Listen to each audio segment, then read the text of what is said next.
ನಮಸ್ಕಾರ, ನಾನು ನಾಗರಾಜ್ ಸೀಜನ್ ಶೇಟ್ ಅಂತ. ಈಗಾಗಲೇ ಉತ್ತರ ಕನ್ನಡ ಜಿಲ್ಲೆಯ ಕುಮಟಾ ತಾಲೂಕಿನಲ್ಲಿ ಮಾತಾಡ್ತಿರೋದು. ಈಗಾಗಲೇ ಧರ್ಮಸ್ಥಳ ಭಾಗಕ್ಕೆ ಸಂಬಂಧಪಟ್ಟಂತೆ ನಾನು ಕೆಲವೊಂದು ವಿಚಾರವನ್ನು ತಮಗೆ ತಿಳಿಸೋಕೆ ಇಷ್ಟಪಡ್ತೀನಿ. ಈಗಾಗಲೇ BJP ಅವರು ಏನು ಧರ್ಮಸ್ಥಳದ ಹೋಗಿದಾರಲ್ವಾ, ಅವರಿಗೆ ಸಾಂತ್ವನ ಹೇಳುವಂಥದ್ದು. ಈಗ ನೋಡಿ, ಹಿಂದೂಗಳ ಎಷ್ಟೊಂದು ಒಂದು ನಿಗೂಢ ಸಾವುಗಳು ಸಂಭವಿಸಿದೆ. ಅದನ್ನು ನೀವು ಮೊದಲೇ ಅದ್ರದ್ದು ನ್ಯಾಯ ಕೊಡ್ಸ್ಕೊಂಡು ಅವ್ರಿಗೆ ನ್ಯಾಯ ಕೊಡ್ಸ್ಕೊಂಡು ಅಲ್ಲಿ ಹೋಗಿ ಮುಂದೆ. ಯಾಕಂದರೆ ನಮ್ಮ ಉತ್ತರ ಕನ್ನಡದಲ್ಲಿ ನಾವು ಹೊನ್ನಾವರದಲ್ಲಿ ನೋಡಿದ್ರೆ ಪರೇಶ್ ಮೇಸ್ತನ ಸಾವಿನಿಗೆ ಅವರು ಸಹಜ ಸಾವಂತ ಏನು ಮಾಡಿದರು, CBIನವ್ರು ಬಂದರು. ಮತ್ತು ನಮ್ಮ ಚಿತ್ತರಂಜನ್ನಿಂದ ಆಗಿರ್ಬೋದು, ತಿಮ್ಮಣ್ಣ ನಾಯ್ಕರನಿಂದ ಆಗಿರ್ಬೋದು ಭಟ್ಕಳದಲ್ಲಿ. ಮತ್ತೇನೆಂದರೆ ಪ್ರವೀಣ್ ನೆಟ್ಟಾರ್ಗೆ ಅವರು ನೀವು ರೌಡಿ ಶೀಟರ್ ಪಟ್ಟವನ್ನು ಕೊಟ್ಟಿದ್ರಿ.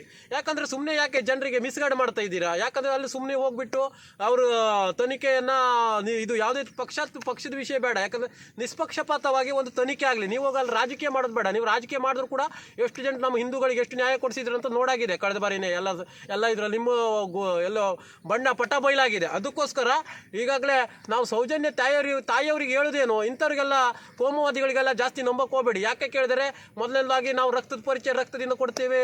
ಮತ್ತೊಂದು ನೋಡಿದ್ರೆ ಇಸ್ಲಾಂ ಧರ್ಮದ ಬಗ್ಗೆ ಎಲ್ಲ ಚಿಕ್ಕಾಪಟ್ಟಿ ಎಲ್ಲ ಮಾತಾಡಿದವರೇ ಮೂಲೆ ಗುಂಪಾಗೋಗ್ಬಿಟ್ಟಿದ್ದಾರೆ. ಅದಕ್ಕಾಗಿ ನಾ ಹೇಳ್ತಿರುವಂಥದ್ದು ವಿಷಯ ಏನಂದರೆ, ಇಂಥ ಕೋಮುವಾದಿಗಳ ಈ ಪಕ್ಷಕ್ಕೆ ನೀವು ಬಲಿಪಶು ಆಗಬೇಡಿ. ಯಾಕಂದರೆ ನೀವು 13 ವರ್ಷದಿಂದ ಇವರು ಎಲ್ಲಿ ಹೋಗಿದ್ರೆ ಏನೋ ಒಂದು ಹೈಲೈಟ್ ಆಗ್ತದೆ ಅಂದ್ಕೊಳ್ಳಿ. ಒಂದು ಇದರಲ್ಲಿ ಅವ್ರದ್ದು ಹೆಣದ ಮೇಲೆ ರಾಜಕಾರಣ ಅಂದರೆ ಚಿತ್ತೆಯಲ್ಲಿ ಅನ್ನೇ ಬಯಸ್ಕೊಂಡು ಉಣ್ತಾರೆ ಅಂತಾರಲ್ವಾ, ಆ ಥರದ ಸಿಸ್ಟಮ್ ಅವ್ರದ್ದು. ಯಾಕಂದ್ರೆ ನಾವು ಪರೇಶ್ ಮೇಸ್ತನ ವಿಷಯದಲ್ಲೆಲ್ಲ ನೋಡಿದ್ದೀವಿ.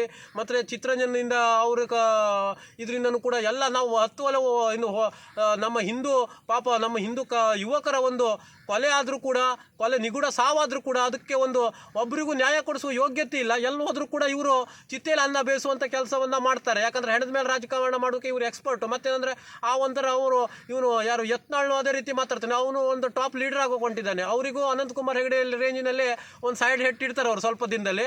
ಅದಕ್ಕಾಗಿ ಅವರು ಕೂಡ ಭಾಳ ಇದು ಮಾಡ್ತಾಯಿದ್ದಾರೆ. ಅದಕ್ಕಾಗಿ ನಾನು ಸೌಜನ್ಯ ತಾಯಿಯವ್ರಿಗೆ ಹೇಳೋದೇನೆಂದರೆ, ಯಾವುದೇ ಪಕ್ಷದವ್ರದ್ದು ಬಲ ತಗೊಳ್ಳದೆ ಮುಂದೆ ಏನು ನಿಮ್ಮ ತಿಮ್ಮಾರೋಡಿ ಅವರು ನಿಮ್ಗೆ ಯಾವ ರೀತಿ ಬೆಂಬಲವನ್ನು ಕೊಟ್ಟಿದ್ರು 13 ವರ್ಷದಲ್ಲಿ, ಅವರ ಮಾರ್ಗದರ್ಶನದಲ್ಲೇ ನೀವು ಮುಂದಿನ ದಿನಗಳಲ್ಲಿ ಕಾನೂನಾತ್ಮಕ ಹೋರಾಟವನ್ನು ಮಾಡಿ ನಮ್ಮದು ನಿಮ್ಗೆ ಸಂಪೂರ್ಣವಾದ ಬೆಂಬಲ ಇದೆ. ಈ ರಾಜಕಾರಣ ಎಲ್ಲ ಮಧ್ಯದಲ್ಲಿ ತಂದರೆ ಅವ್ರು ಬೇಳೆ ಬೇಯಿಸ್ಕೊಂಡು ಅದು ಲೈನ್ ದಿಕ್ಕು ತಪ್ಪಿಸೋದಕ್ಕೆ ಬಂದಿದ್ದಾರೆ ಅವರು.